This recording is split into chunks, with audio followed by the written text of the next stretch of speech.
Karena situasi di luar saat ini membutuhkan respon yang luar biasa. Sesuatu yang sudah out of mind gitu, sesuatu yang sudah di luar nalar gitu saat ini itu kan ada sesuatu yang salah gitu kan.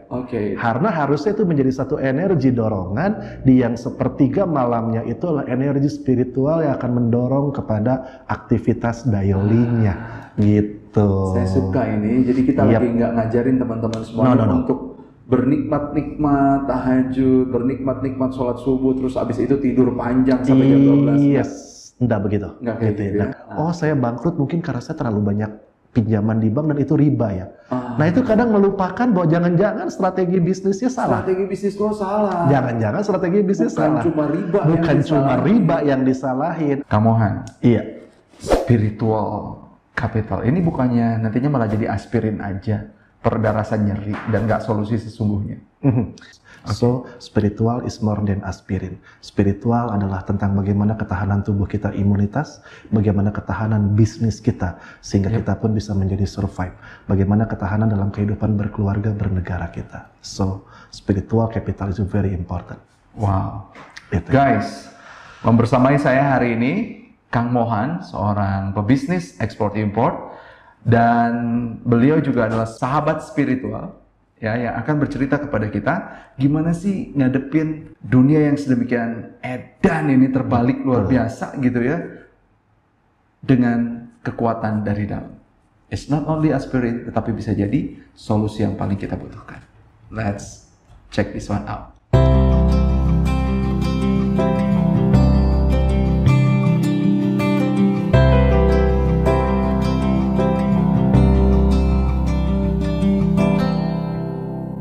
Guys, as we know, sekarang dunia ngebut banget.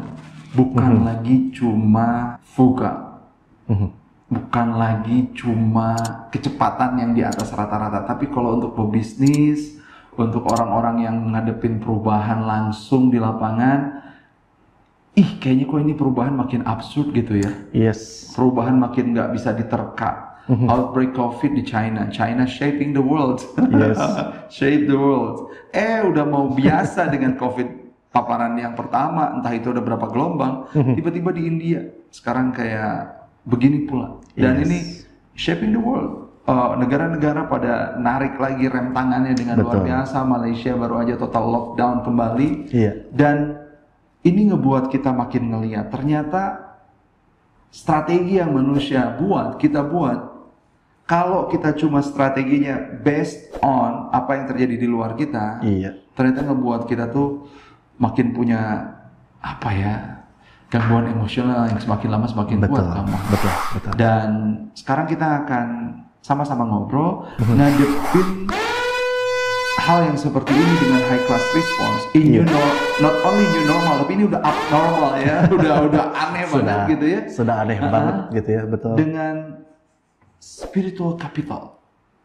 Ada apa kok spiritual capital lagi gitu ya? Dan saya membawa seorang rekan saya yang sama-sama menulis buku High Class Response in Abnormal Era Through Spiritual Capital, Kang Mohan. Siap. Thank you banget Terima kasih banget Kang Mohan udah mau bersama saya di sini. Yes. Udah mau ngebuatin barang-barang buat buku sama kita. Dan sekarang kita pengen nanya-nanya. Kang Mohan, kenapa kok jadi spiritual yang kita sodorkan, Kang Mohan sodorkan dan diyakini banget jadi solusi? Jadi memang spiritual capital itu adalah salah satu pencarian panjang saya pada akhirnya gitu kan. Baik itu adalah sebagai personal development gitu kan, maupun juga sebagai professional development dalam karir ataupun bisnis gitu ya. Kita melihat bahwa dalam bisnis itu pun kita memerlukan capital. Kita memerlukan modal gitu kan. Nah, sementara ada sesuatu yang dalam diri kita itu adalah sesuatu yang sangat penting pun harus disertai dengan capital, harus disertai dengan modal. Kenapa? Karena situasi di luar saat ini membutuhkan respon yang luar biasa. Sesuatu yang sudah out of mind gitu, sesuatu yang sudah di luar nalar gitu saat ini itu kan situasinya siapa yang menyangka bahwa dunia akan seperti ini gitu kan. Siapa yang akan menyangka kemana-mana kita tidak lepas dari masker gitu kan. Siapa yang akan menyangka akan ada paparan COVID yang sedemikian mudah hanya dengan droplet itu bisa terpapar gitu ya. Bahkan sekarang bisa dari aliran udara juga bahkan bisa terpapar gitu kan. Nah ini sehingga diperlukan satu energi hebat sehingga kita memiliki energi yang cukup untuk melakukan respon terhadap situasi yang ada. Karena kalau energinya tidak cukup, biasnya akan sangat besar terjadi. Yang sudah hampir pasti mungkin stres ya. Angka stres sekarang meningkat luar biasa. Kemudian juga bahkan dalam sesuatu yang akut, kemarin di Bandung bahkan itu ada anak muda yang melakukan bunuh diri. Dan ternyata tingkat bunuh diri seiring dengan meningkatnya COVID, dengan meningkatnya lockdown dan sebagainya, ini pun meningkat. Nah, maka kita sebagai human as being gitu ya, sebagai manusia yang memang ternyata oleh Tuhan itu diberikan satu yang luar biasa, ada yang kita sebut dengan spiritual. Kalau tadi capitalnya kan sudah modal ya. Nah, sekarang pertanyaannya, so what is spiritual? Ya, spiritual itu kan kata dasarnya spirit. Nah, artinya kalau kita lihat secara sederhana dalam KKBI, dalam Kamus Besar Bahasa Indonesia, spirit itu kan berarti semangat. Spirit itu berarti ruh jiwa. Nah, kalau saya sendiri, spirit itu adalah energi, yaitu energi yang berasal dari dalam, atau saya menyebutnya adalah inner power. Sehingga saya sering menyebutnya spiritual ini sebagai inside out ultimate power, adalah energi yang berasal dari dalam dan itu tanpa batas. Nah, sehingga nanti kita kalau pernah belajar fisika ini akan menarik. Ada yang namanya hukum kekekalan energi. Energi itu tidak dapat diciptakan, tapi energi itu bisa berubah dari satu bentuk energi ke bentuk yang lain. Dari listrik menjadi cahaya atau panas gitu kan. Ini sama. Dari spiritual energi yang berasal dari dalam ini, nanti transformasinya bisa jadi adalah positif respon atas apa yang terjadi di luar. Sesuai dengan hukum kekekalan energi. So, gitu. Kang Mohan ingin menyampaikan sama kita semuanya bahwa untuk prasyarat kita ngerespons dengan respons yang high class itu, kita perlu punya energi. Dan energi itu adalah spiritual energy. Spiritual energy itu akhirnya menjadi modal kita. Sehingga kalau itu disatukan menjadi spiritual capital. Yaitu modal untuk kita memiliki spiritual energi yang berasal dari dalam agar bisa merespon. Gitu. So guys, spiritual capital yang sekarang kita akan sampaikan lewat buku, lewat podcast kita sekarang, lewat YouTube saya juga, ini ditawarkan oleh kita untuk benar-benar kita bisa ngerespon. Responnya bukan karena ada kejadian dari luar terus kita ngerespon. Itu kita udah lakukan almost 1 year. Dan kita juga ini berubah lagi. Kang Mohan sebagai pebisnis, perubahan-perubahan itu banyak banget. Apalagi ekspor import ya kan. Dulu di lockdown, kemarin 2020 akhir agak-agak bisa ngelos. Udah kayak gitu. Tarik lagi luar biasa banget. Kang Mohan, by the way, kalau ngomongin spiritual, ini nggak baliknya jadi agama banget gitu? No, spiritual itu agak berbeda dengan ritual, gitu ya. Jadi spiritual itu adalah berbentuk energi, tapi ritual itu adalah salah satu activity. Nah, sehingga di dalam ritual itu biasanya orang akan mengartikan sebagai agama. Makanya biasanya orang yang ritual itu akan cenderung terlihat agamis gitu ya. Akan cenderung terlihatnya seperti itu. Tapi kalau spiritual itu adalah justru puncak yang didapatkan dari ritual itu. Karena belum tentu ada ritual tanpa spiritual. Itu ada. Belum tentu ada ritual tanpa spiritual. Iya, itu dia. Even kalau misalkan ritualnya jalan, spiritualnya nggak ada, itu bisa jadi ritualnya kosong gitu ya? Bisa jadi kosong, hanya gerakan-gerakan. Sehingga nanti ritualnya tidak berimpact. Tidak menghasilkan sesuatu. Makanya tidak heran ada istilah ibadah jalan terus tapi maksiatnya tidak berhenti. Kenapa? Karena it's just ritual without spiritual gitu kan. Tapi pun dibalik bahwa spiritual pun akan mendorong pada ranah ritual. Karena nanti spiritual yang kuat itu akan menjadi dorongan kita untuk berkomunikasi dengan Sang Maha. Karena nanti akan kita bahas dalam transcendental itu ya. Transcendental. Tapi sabar dulu. Kang Mohan, siap. So kita nggak lagi ngajakin teman-teman. Kalau lagi stres, ya datang aja lo ke pengajian gitu. Kalau lagi stres, sholat yang banyak, tahajud yang banyak. Betul. Bukan cuma itu yang kita sarankan lewat spiritual capital ini. Betul. Gitu ya. Karena gini, pada akhirnya seringkali ritual dilakukan, tetapi ruhnya kosong. Nah, ini yang paling penting adalah bagaimana kita dalam sujud kita berbisik ke bumi, tapi nyaring terdengar di langit. Wow. Nah, itu kalimatnya gitu. Bagaimana di dalam Ini saya sampai mundur gini, aduh. di mana dalam ritual kita, entah itu di sepertiga malam terakhir, kita merasakan berkomunikasi, kita merasakan ada perenungan-perenungan.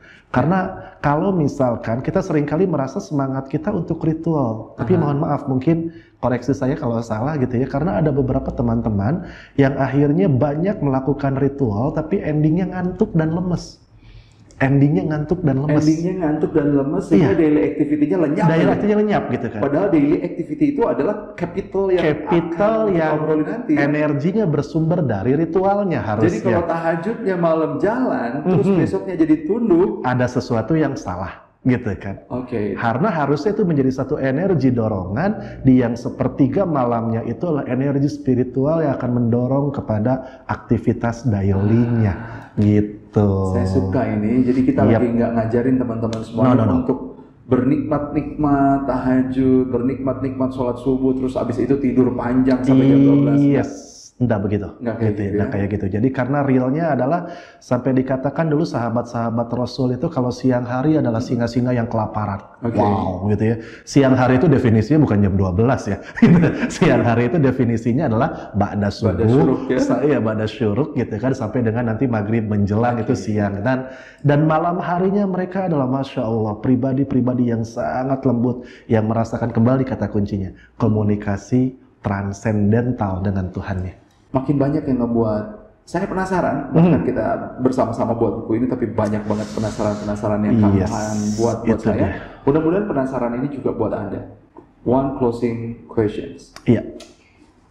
Apa spiritual ini nggak bakalan jadi sekedar pelarian aja? Karena gue gagal, kemarin gue udah investasi untuk import barang. Katanya import barang dari negara A, B bisa asik, tapi setelah import ternyata gak cukai begini begitu dan barang jadi terlambat dan kemudian aku jualannya nggak bagus. Ya wis lah. Ini barangkali Allah ingin menguji aku, maka ya sudah, aku ke masjid aja. Jadi ini bukan pelarian ya kan? Yes, kadang sebelum pelarian ada yang namanya transaksional. Nah, transaksional itu adalah ketika kita dengan Tuhan itu bertransaksional tapi cenderung negatif gitu ya. Jadi ketika kita melakukan sesuatu, kita harap ada sesuatu. Sehingga ketika kita memberi sesuatu dan harapannya tidak sesuai, yang muncul adalah blaming. Seringkali kita mendengar, doa mana sih yang Tuhan kabulkan untuk saya? Perasaan saya udah banyak deh sodakohnya, tapi kok belum kaya-kaya juga gitu kan. Perasaan saya udah banyak nih amal ibadahnya, tapi kok belum closing-closing juga gitu kan. Nah ini akhirnya melupakan bahwa ada segala sesuatu itu berlaku umum, berlaku fitrah. Nah artinya spiritual ini justru bukan pelarian. Spiritual ini menjadi energi yang akan mengilhami kecerdasan, yang akan mengilhami nanti strategi dan rencana, sehingga pada saat kita melakukan apapun itu, misalkan itu adalah kegiatan yang entah bisnis, entah kegiatannya memilih sekolah, entah kegiatannya memilih calon jodoh misalkan, entah kegiatannya dalam rumah tangga dan lain sebagainya gitu ya. Maka nanti spiritual itu akan menjadi energi pertama utama yang akan mengilhami setiap keputusan yang ada. So justru ini bukan pelarian, malah ini starting. Kalau pelarian itu kan terjadi baru kemudian mencari alasan, gitu kan? Mencari exit way-nya itu adalah yang kadang bisa jadi pembenaran. Oh saya bangkrut mungkin karena saya terlalu banyak pinjaman di bank dan itu riba ya. Nah itu kadang melupakan bahwa jangan-jangan strategi bisnisnya salah. Strategi bisnis lo salah. Jangan-jangan strategi bisnis salah. Bukan cuma riba yang disalahin. Artinya bahwa bagi Rasulullah saja kelaparan itu berlaku. Dalam perang Khandaq itu disampaikan bahwa Rasulullah sampai mengikat perutnya. Di saat para sahabat mengikat dengan satu batu untuk mencegah kelaparan gitu kan, Rasul mengikat dengan 2 batu. Nah ini artinya adalah tidak karena beliau Rasul lantas mendapatkan privilege khusus. Jadi nggak lapar. Gitu. Jadi nggak lapar. Nyatanya laparnya harus diatasi dengan cara mengikat batu gitu kan. Apalagi kita bukan hanya sekedar riba yang kita hindari, tapi kita juga memiliki strategi bisnis yang baik. Dan spiritual capital itu akan mengarah ke sana. Bukan blaming, tapi kita akan mencari akar permasalahan sehingga kita bisa melakukan perbaikan. It's keren banget, guys. Buat Anda yang sedang mempelajari high class response in abnormal era, It doesn't mean kita jadi punya spiritual yang bagus, kita jadi punya tempat pelarian yang bagus. Justru spiritual itu jadi dasar. Spiritual itu jadi dudukan, kita punya energi yang luar biasa, dan energi itu mentenagai kita untuk respon dengan luar biasa. Numbers gets numbers. Tetap ada sunnahnya, sunnatullahnya, hal alamiahnya yang perlu kita lakukan. Spiritual, malam-malam, tahajud panjang, nggak ngebuat kita jadi ngantuk di siang hari, tapi makin ngebuat kita jadi semangat dan sadar. Kita ini ngapain gini-ginian, buat apa, buat siapa. Sahabat-sahabat semuanya, kalau Anda merasa video barusan memiliki manfaat untuk Anda, bukan cuma nambah knowledge, tapi juga nambah tenaga untuk ngerespons kejadian dengan jauh lebih baik, jangan lupa untuk like video barusan, subscribe channelnya, dan juga komen, supaya kita bisa jadi jauh lebih baik dari waktu ke waktu.